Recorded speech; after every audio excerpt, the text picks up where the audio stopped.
शारदीय नवरात्रि अष्टमी कन्या पूजन के दिन भूल कर भी ना करें ये काम। आइए जानते हैं महाअष्टमी के दिन किन गलतियों को करने से बचना चाहिए। नंबर 1, नवरात्र के दौरान अष्टमी पूजन का खास महत्व होता है। इस दिन शुभ मुहूर्त देखकर ही पूजा करनी चाहिए। मुहूर्त खत्म हो जाने के बाद पूजा का फिर कोई महत्व नहीं रह जाता है। नंबर 2, अष्टमी के दिन सूर्योदय से पहले पूजा करना चाहिए। इस दिन देर तक सोने से बचना चाहिए।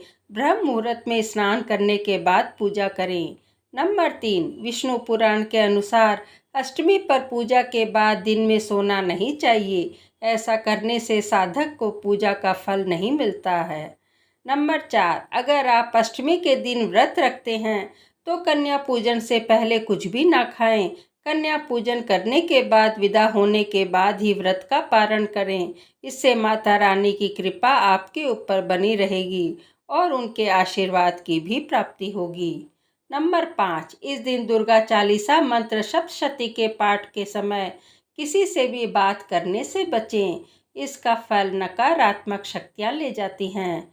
नंबर 6, संध्या के समय माँ दुर्गा की पूजा सबसे शुभ माना जाता है। संध्या के समय 108 दीपक जलाएं। नंबर 7, अष्टमी के दिन हवन किए बिना पूजा नहीं करनी चाहिए। हवन के बिना पूजा अधूरी मानी जाती है।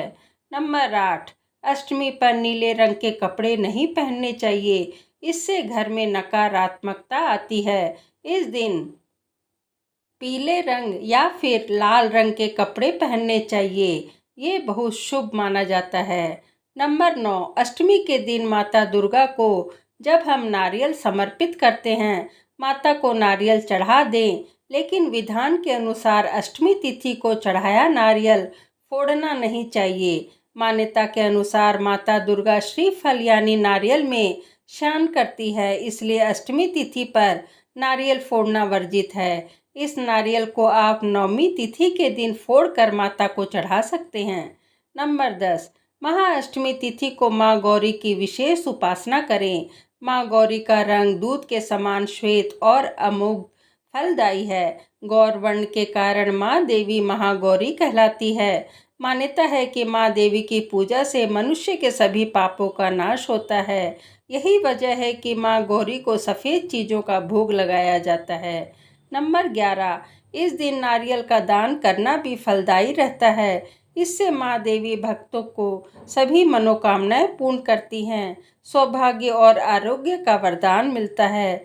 माँ गौरी की पूजा के दौरान महागौरी आराधना मंत्र का जाप करने से घर में सुख समृद्धि आती है। नंबर 12, वैसे तो नवरात्रि के दौरान ही सुबह स्नान के बाद माता रानी का पाठ किया जाता है, लेकिन अष्टमी के दिन सूर्योदय से पहले उठना शुभ होता है।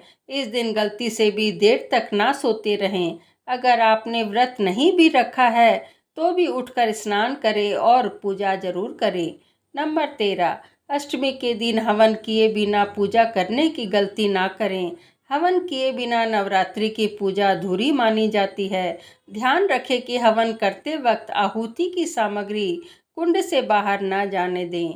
नंबर 14, अगर आपने अष्टमी का व्रत रखा है तो नवमी के दिन कन्या पूजन से पहले कुछ भी ना खाएं। कन्या पूजन और उन्हें विदा करने के बाद ही व्रत का विधिवत पारण करें। इससे माता रानी की कृपा बनी रहती है और उनका आशीर्वाद प्राप्त होता है। नंबर 15, अगर आपने नवरात्रि के पूरे व्रत रखे हैं तो आखिरी दिन किसी भी तरह की हड़बड़ी ना दिखाएं। कई लोग अष्टमी पर रात 12 बजते ही व्रत पारण कर लेते हैं, जो कि गलत है। नवमी के दिन सुबह पूरे विधि विधान के साथ ही व्रत खत्म करें। इस दिन दुर्गा सप्तशती का पाठ करने के बाद पूरे विधि से हवन करें और कन्याओं को भोजन कराने के बाद ही इसका समापन करें। नवमी के दिन लौकी खाने की मनाही होती है। अगर नवमी गुरुवार को हो तो इस दिन केले और दूध का सेवन भी नहीं करना चाहिए। नंबर 16, ऐसी मान्यता है कि नवरात्रि के दिनों में तुलसी के पास अंधेरा नहीं रखना चाहिए। अष्टमी के दिन तुलसी के पास 9 दिए जलाकर उनकी परिक्रमा करनी चाहिए। इससे घर परिवार में सुख समृद्धि आती है। नंबर 17, अष्टमी पर नीले या काले रंग के वस्त्र पहनने से बचें। इस दिन पीले या लाल रंग का वस्त्र पहनना शुभ होता है। आइए अब जानते हैं नवरात्रि व्रत के नियम। नंबर 1, नवरात्रि व्रत रखने वाले को झूठ, छलकट आदि जैसी विचार मन में नहीं लाने चाहिए। हमेशा सत्य बोलना चाहिए। साथ ही अपने मन को संयम रखना चाहिए और अपने इष्ट देव का ध्यान करना चाहिए और मन में किसी भी नकारात्मक विचार को नहीं आने देना चाहिए। नंबर 2, शास्त्रों के अनुसार लोग नवरात्रि व्रत कई अलग अलग तरीके से रखते हैं। जैसे कुछ लोग एक समय भोजन करते हैं, कुछ लोग फलाहार, कुछ जल और कुछ तुलसी और गंगा जल पीकर ही नवरात्रि व्रत रखते हैं। लेकिन आमतौर पर गृहस्थ लोग एक समय भोजन करके व्रत रखते हैं। यदि आप ऐसा करते हैं तो आपको फलाहार नहीं करना चाहिए। अगर किसी की तबीयत सही नहीं है तो ऐसी स्थिति में व्यक्ति फलाहार कर सकता है। नंबर 3, व्रत के समय व्यक्ति को लकड़ी के तख्त पर नहीं सोना चाहिए। इस दौरान ज़्यादा गुदगुदे, गद्दे इत्यादि का प्रयोग नहीं करना चाहिए। साथ ही इस दौरान ब्रह्मचर्य का पालन करना चाहिए। इस दौरान क्षमा, दया, उदारता एवं उत्साह आदि दिव्य भावों से युक्त रहें तथा क्रोध, लोभ, मोह इत्यादि तामसी भावों को अपने मन में नहीं आने दें। नंबर 4, अगर कोई व्यक्ति शारीरिक रूप से स्वस्थ नहीं है और उम्मीद है कि उसका व्रत भंग हो सकता है, उसे व्रत नहीं रखना चाहिए। अगर किसी को जरूरी यात्रा पर जाना हो तो भी ऐसे व्यक्ति को भी व्रत नहीं रखना चाहिए, क्योंकि ऐसे में व्रत रखना थोड़ा मुश्किल होता है और व्रत को बीच में नहीं तोड़ना चाहिए। नंबर 5, अगर आप सप्तमी, अष्टमी या नवमी तिथि के दिन व्रत खोल रहे हैं तो इस दिन कुंवारी कन्याओं को भोजन जरूर कराएं। साथ ही इस दिन माता के नाम से हवन और पूजन पूरे विधि विधान के साथ करना चाहिए। नंबर 6, हर दिन खोलने से पहले शाम के समय पहले माता नाम से दीपक जलाएं और उनकी आरती जरूर करें। इसके बाद ही अपना व्रत खोलें।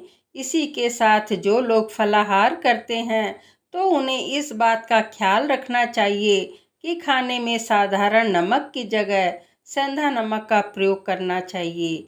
अगर जानकारी अच्छी लगी तो वीडियो को लाइक एंड शेयर करें और चैनल को सब्सक्राइब करके बेल नोटिफिकेशन को ऑल पर सेट कर लें। वीडियो देखने के लिए आपका धन्यवाद।